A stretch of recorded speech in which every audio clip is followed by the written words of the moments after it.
وطن چھوڑنا ہے حسین کو۔ امام علی مقام نے کہا کہ ہجرت کی تھی نا، حضور نے بھی وطن چھوڑا تھا۔ دور کھڑے ہیں نانا تیرے کرم کے خزینے کی خیر ہو، میں جا رہا ہوں تیرے مدینے کی خیر ہو۔ پھر حسین ابن علی وہاں سے نکلے، بچے ساتھ، ڈٹنا پڑا، بھوک پیاس، بچوں کا ساتھ، پھر بچوں کی شہادتیں، یہ ساری چیزیں انسان کو کمزور کر دیتی ہیں نا، لیکن جس کی شان بڑی ہوتی ہے اس کی آزمائش بھی بڑی ہوتی ہے۔ چھوٹی چھوٹی باتوں سے گھبرا جانے والی امت، ذرا ذرا سی بات پر پریشان ہو جانے والے لوگ، لڑکھڑاتے قدم، الجھے خیالات، بے چینیاں، بے قراریاں، بہتے آنسو اور ہر وقت مظلومیت کا اظہار کرتی قوم اگر اپنے قدموں پہ کھڑا ہونا چاہتی ہے، امت اگر پھر سے امت سازی چاہتی ہے، امت اگر کھڑے ہو کے اور اللہ کی عطا پر راضی رہ کر اپنی زندگی گزارنا چاہتی ہے، ایک ہی فارمولہ ہے، اس قوم کو امام حسین کی سیرت سے آگاہ کر دو، اس امت کو نبی پاک کے شانوں والے نواشے کی عظمتیں بتا دو۔ یہ جو لوگ سہمے سہمے، ڈرے ڈرے سے، پریشان سے، کمزور سے، غریبی کی بات کرتے، دیہاتی ہونے کی بات کرتے، سہمی سہمی باتیں کرتے، انہیں کہو ڈرو نا، وہ دیکھو پردیس میں حسین ابن علی تھوڑی دیر پہلے حضرت علی اکبر کی لاش مبارک اٹھا کے لائے ہیں اور لا کر کے خیمے میں رکھی ہے، لیکن انہیں پتا ہے کل بھی تو جانا ہے نا، انہیں پتا ہے نا کتنے کو سال جینا ہے، بالآخر جانا تو ہے نا۔ جس دھج سے کوئی مقتل میں گیا وہ شان سلامت رہتی ہے، اس جان کی کوئی بات نہیں، یہ جان تو آنی جانی ہے، موت بستر پہ بھی آ جایا کرتی ہے، لیکن جو میدانوں میں ڈٹ کے رہتے ہیں ان کو تاریخ ذرا زندہ رکھا کرتی ہے۔ کمزور زندگی نہ گزارو، ڈری ہوئی زندگی نہ گزارو، اور یہ کبھی نہ کہو ہائے حسین، ہم ہائے حسین والے نہیں، ہم واہ حسین والے ہیں۔ ہمارے بزرگوں نے ہمیں یہ سبق دیا ہے، ہم نے کہنا ہے واہ حسین۔ کیا کمال کر دی امام علی مقام نے، واہ حسین، آپ کی عظمت پہ قربان۔ اتنے سارے دکھوں کے باوجود جب شانوں والے نانا کا شانوں والا پوتا، عظمتوں والی ماں کا عظمتوں والا بیٹا، جرت مند باپ کا بیٹا میدان میں نکلنے لگا ہے تو ڈرا ڈرا، سہما سہما، رو کے، دلاسے دے کے، آنسو پونچھ کے نہیں، بلکہ امام حسین نے ڈٹ کے کھڑے ہو کے وہ امامہ سر پہ باندھا جو محمد عربی نے عطا فرمایا تھا، وہ جبہ پہنا جو نانا نے دیا تھا، وہ تلوار پکڑی جو شیر خدا مولا علی پکڑتے تھے، اور حسین میتوں کے باوجود میدان میں آئے، فرمایا سامنے کھڑے ہو جاؤ، تمہیں خطبہ دینا ہے، اس لیے کہ محمد عربی کا طریقہ ہے جمعے والے دن خطبہ دیا جاتا ہے۔ پورے وثوق سے اتمام حجت کیا، اور حسین ابن علی ایسے تو نہیں تھے کہ ڈرے بڑا تھے تو ان سے تلوار نہیں چلی، انہوں نے تلوار چلائی، جو ایک ایک دو دو کر کے آتے رہے وہ کٹتے رہے، وہ کٹتے رہے، پھر آواز ایک گونجی پیچھے سے، وہ اکیلے اکیلے کیوں جاتے ہو، تمہیں پتہ ہے علی کا بیٹا ہے؟ علی کا گھر تو وہ گھر ہے کہ جس گھر کا ہر ایک بچہ جسے دیکھو وہی شیر خدا معلوم ہوتا ہے۔ اکیلے اکیلے جاؤ گے تو تم چہرے کی روشنی نہیں دیکھ رہے، آنکھوں کی سرخی نہیں دیکھ رہے، مزاج کا ولولہ نہیں دیکھ رہے، طبیعت کا باغ پن نہیں دیکھ رہے، اور جوانی میں شہادت کی لذت سے آشنا محمد کا نواسا نہیں دیکھ رہے۔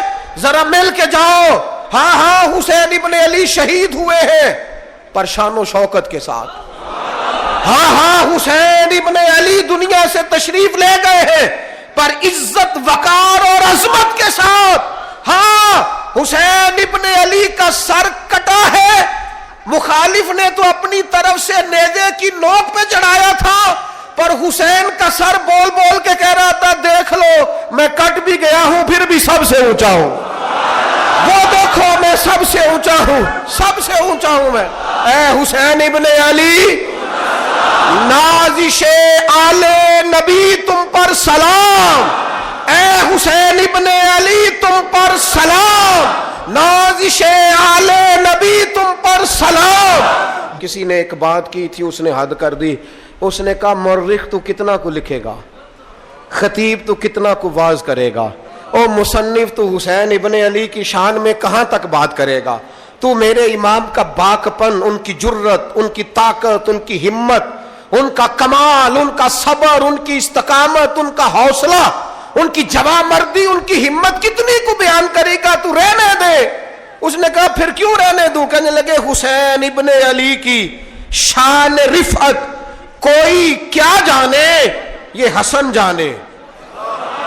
حسین ابن علی کی شان رفعت کوئی کیا جانے، یہ حسن جانے، یہ علی جانے، یہ نبی جانے یا خدا جانے۔ ہماری طاقت نہیں ہے کہ ہم امام علی مقام کی عظمت کو بیان کر، بس چپ کر میرے علی، ایتھے جا نہیں ہو۔ امام کا تذکرہ بندے کو جوان کرتا ہے، باہمت کرتا ہے، جینے کا حوصلہ دیتا ہے، میدانوں میں کھڑا کرتا ہے۔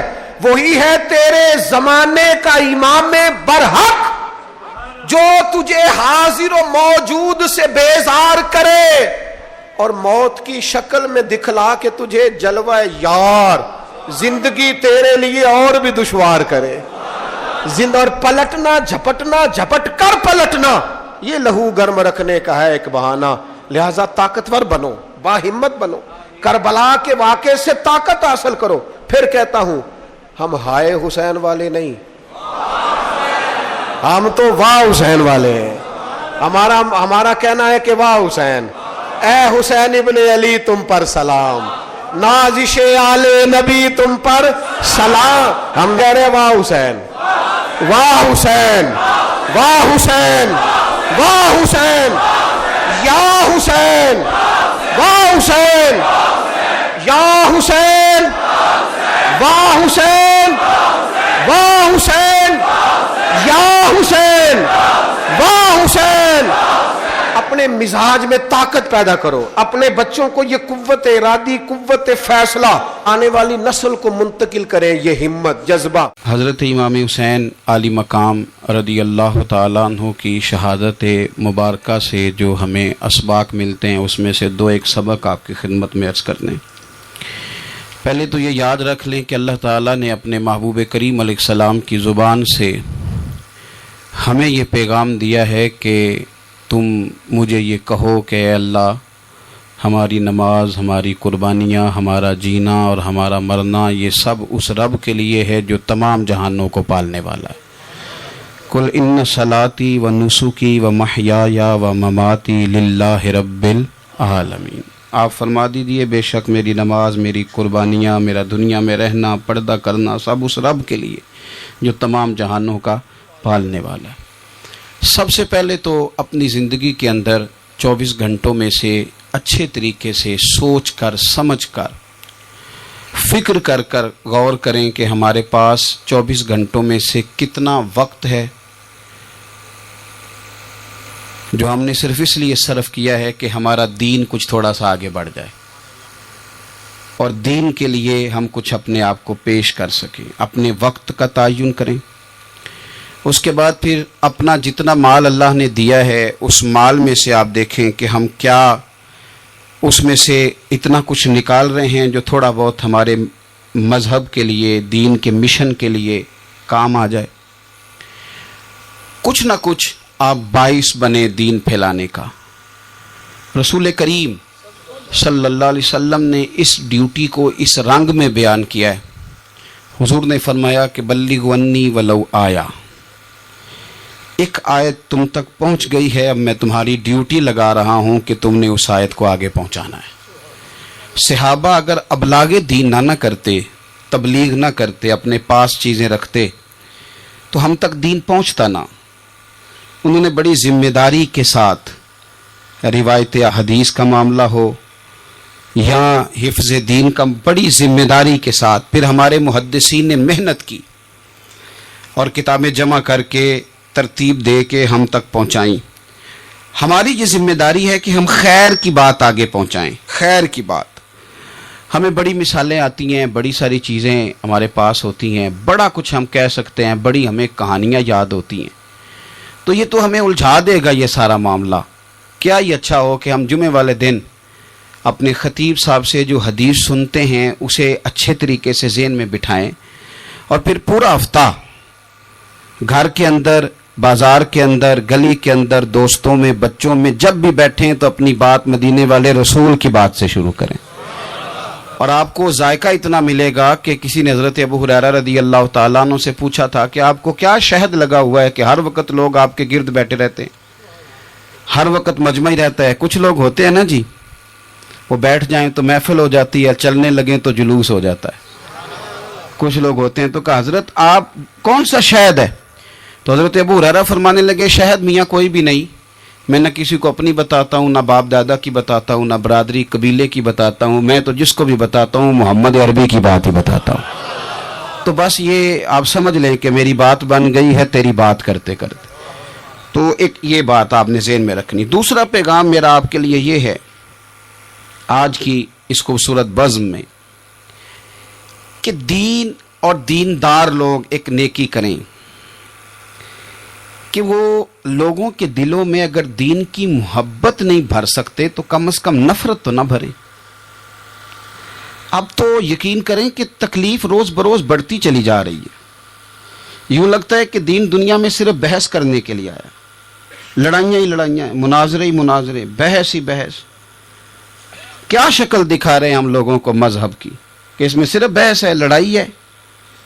نبی پاک صلی اللہ تعالی علیہ وسلم کم ناراض ہوتے تھے، لیکن مسلم شریف میں حدیث ہے، کچھ لوگوں نے شکایت لگائی کہ یا رسول اللہ صلی اللہ علیہ وسلم ہماری مسجد کا امام لمبی نماز پڑھاتا ہے، کوئی اتنا قابل تعزیر جرم تو نہیں تھا، نماز لمبی پڑھاتا ہے۔ تو مسلم شریف میں ہے کہ اللہ کے محبوب صلی اللہ تعالی علیہ وسلم غضبناک ہوئے، اور لفظ کیا ہے؟ حضور فرمانے لگے میں لوگوں کو دین کے قریب کرتا ہوں، تو دور کرتا ہے۔ فرمایا خود پڑھنی ہو تو جتنی مرضی لمبی پڑھنا، لیکن لوگوں کو مختصر نماز پڑھا تاکہ وہ دین کے قریب آئیں۔ حضور مفتی اعظم عالم اسلام شہزادہ اعلیٰ حضرت شیخ مصطفیٰ رضا خان صاحب رحمۃ اللہ علیہ، ہمارے دادا مرشد، آپ کے خلاف کچھ لوگوں نے کتاب لکھی اور بریلی شریف کے عرس میں وہ کتاب بانٹی گئی۔ 24 صفر کو علماء کی وہاں میٹنگ ہوتی ہے اور ہزاروں علماء اس میں راسخ العلم لوگ وہاں موجود ہوتے ہیں، راسخ العقیدہ۔ حضور مفتی اعظم نے وہ کتاب سامنے رکھی اور کتاب سامنے رکھ کے علماء سے کہا کہ یہ شرعی اعتراض ہے مجھ پر اور یہ اس کا جواب ہے، یہ شرعی اعتراض ہے، یہ اس کا جواب ہے، یہ شرعی اعتراض ہے، یہ اس کا جواب۔ جو شرعی اعتراض تھے ان کے جوابات دے دیے۔ فرمایا کچھ انہوں نے نا اخلاقی اعتراضات کیے ہیں تو میں کسی کی ذات پر اتر کر بات نہیں کرنا چاہتا۔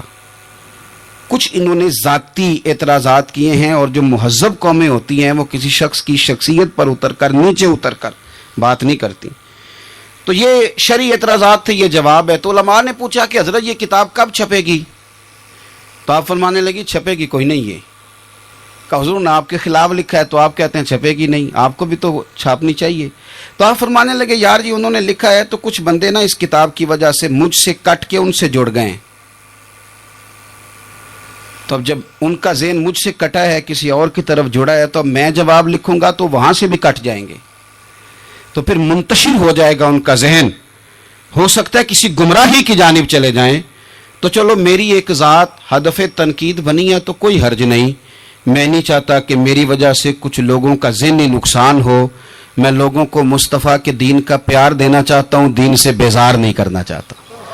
مہربانی فرمائیں، میں نے جمعے میں بھی یوں دونوں ہاتھ باندھ کے کہا تھا تقریر کرنے والوں، نقابت کرنے والوں بس کرو۔ آپ اپنی تقریر چمکانے کے لیے قوم کو تقسیم کر دیتے ہو۔ حق کی بات کے اظہار کا معنی لڑائی تو نہیں ہوتا۔ ہمارے جتنے بزرگ تھے وہ سارے حق کی باتیں کرتے رہے، لیکن اتنا انتشار، اس قدر زیادہ جو ہے وہ تانا زنی، اس قدر زیادہ خوف کا معیار۔ اور میں نے جمعے میں بھی کہا تھا، پھر کہتا ہوں، اس زمانے میں جتنا کو زیادہ شرارتی ہوتا ہے اتنا زیادہ وہ طاقتور ہوتا ہے۔ شریف آدمی شرارتی کا مقابلہ کیسے کرے گا؟ ہم نے شرارتی لوگوں کو مضبوط کر دیا ہے۔ تو دین سے نفرت نہیں دلائیں، لوگوں کو دین کے قریب کریں، لوگوں کو دین کی محبت دلائیں، لوگوں کو دین کے قریب کریں، دین کا ذوق دلائیں، لوگوں کو قریب کریں۔ آج کی بات ہے، ایک دوست بڑی دور سے آیا ہے، آج کی بات بڑی دور سے، اس نے مجھ سے آ کے کہا کہ حضرت صاحب اب تو میری حالت یہ ہے کہ میں گناہ کر کر کے تنگ آ گیا ہوں،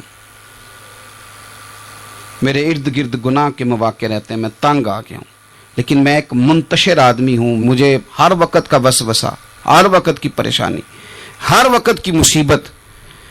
وہ کہتا ہے میں جس عالم کے، درویش کے، صوفی کے، مولوی کے قریب جانے لگتا ہوں اس کے خلاف مجھے کوئی نہ کچھ مل جاتی ہے۔ تو دین سچا ہے، کھرا ہے، تو کیا ایسا نہیں ہو سکتا کہ دین پہ عمل کرنے والا بھی کوئی کھرا مل جائے؟ میں جدھر جاتا ہوں مجھے کوئی نہ کوئی اس بندے کے خلاف کہانی مل جاتی ہے۔ تو یاد رکھیں، جب لوگ دینداروں سے نفرت کرتے ہیں تو پھر دین سے نفرت کرنے لگتے ہیں۔ یہ ہم نے تباہی کر دی ہے، ہم نے ظلم کی انتہا کر دی۔ مہربانی فرمائیں، یہ بڑا صاف ستھرا دین ہے، یہ بڑا پارسا دین ہے، یہ بڑا کھرا دین ہے۔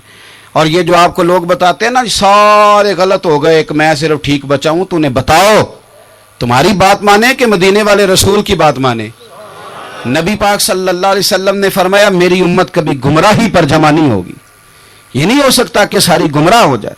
تو اس لیے انتشار کا مزاج چھوڑیں اور لوگوں کو میٹھا، ٹھنڈا، پیارا، خوبصورت دین لوگوں تک پہنچائیں، میٹھی بات کریں اور اچھے طریقے سے لوگوں تک پیغام حق پہنچائیں۔ لوگ کہتے ہیں جی میں بات سچی کرتا ہوں اس لیے تلخ رہتا ہوں۔ نبی پاک سے زیادہ سچی بات تو کوئی بھی نہیں کرتا تھا، حضور بات بھی سچی کرتے تھے اور لہجہ بھی شہد سے زیادہ میٹھا ہوتا تھا۔ تو یہ کون سی کہانی سنا رہے ہو؟ نہیں کہ میں کڑوا اس لیے ہوں کہ میں سچ بولتا ہوں، سچ کڑوا نہیں ہوتا، سچ تو شاندار ہوتا ہے، سچ تو سونا ہوتا ہے، سچ کا تو چہرہ نکھرا ہوا ہوتا ہے۔ سچ کہاں کڑوا ہوتا ہے؟ کڑوا کسیلا تو ہے، اس لیے تو نے ساری تباہی اتار دی۔ تیسری بات، آج کی اس گفتگو میں تیسرا پیغام امام علی مقام کی شہادت کے لحاظ سے یہ سنیں کہ ضروری نہیں کہ جو بات آپ کر رہے ہوں سارے لوگ اس سے ایگری بھی کریں، یہ بھی ضروری، تو سب کو منوانے کا مزاج بھی چھوڑ دیں۔ یہ بھی امام حسین کا پیغام ہے۔ اس وقت تو ڈھیر سارے لوگ یزید کی طرف چلے گئے تھے، اور امام علی مقام میدان میں نکلے اور معمولی آدمی نہیں، نواس رسول، جگر گوش ہے بطول۔ یہ جو کربلا کی ریت پہ خون بہا ہے، یہ آپ کو پتہ ہے خون کس کا ہے؟ یہ رسول کریم کا خون ہے، یہ نبی کریم کا خون بہا ہے۔ اللہ کرے آپ کو سمجھ آئے، نبی پاک کا خون بہ گیا، لیکن 4.5 سال حکومت پھر بھی یزید کر گیا۔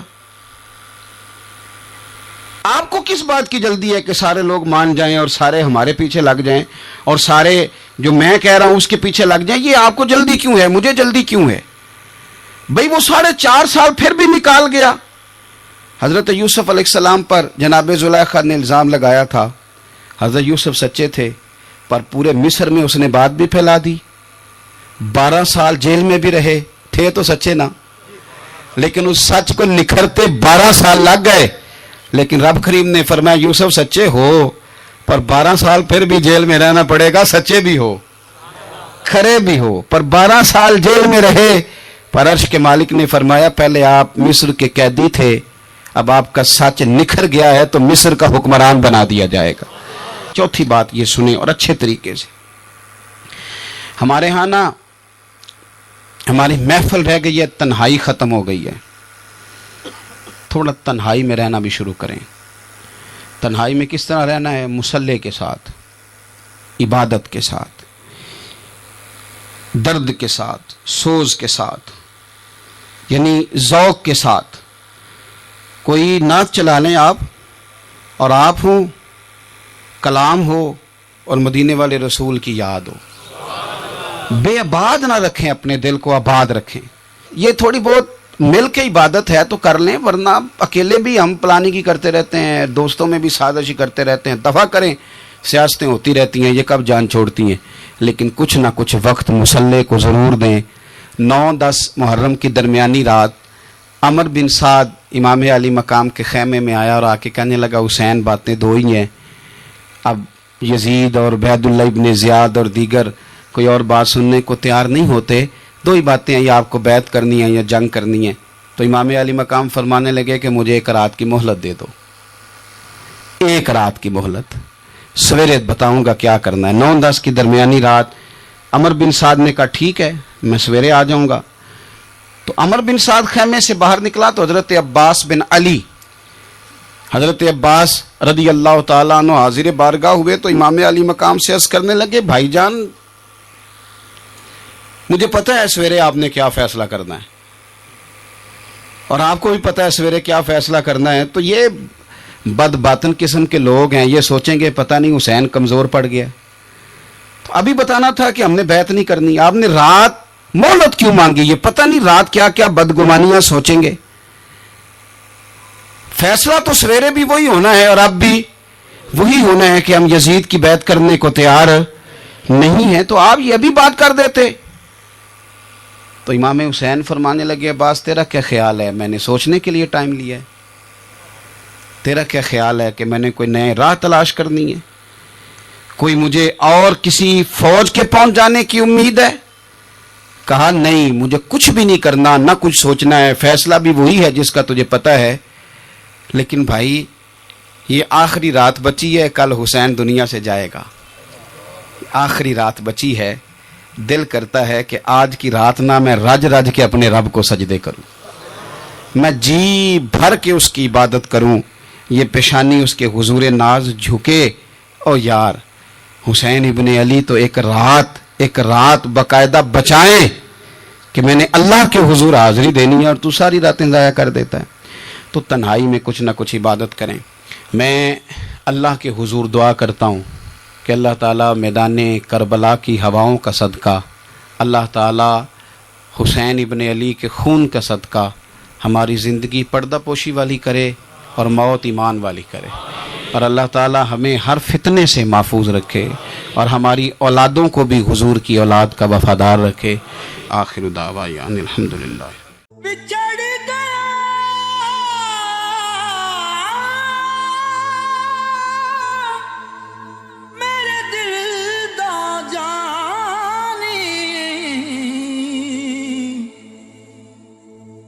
میں ککھوں وانگر رل گئی, پھلاں نال نازک جندڑی میری وچ کنڈیاں دے رل گئی. غم سجنا دے مار مکا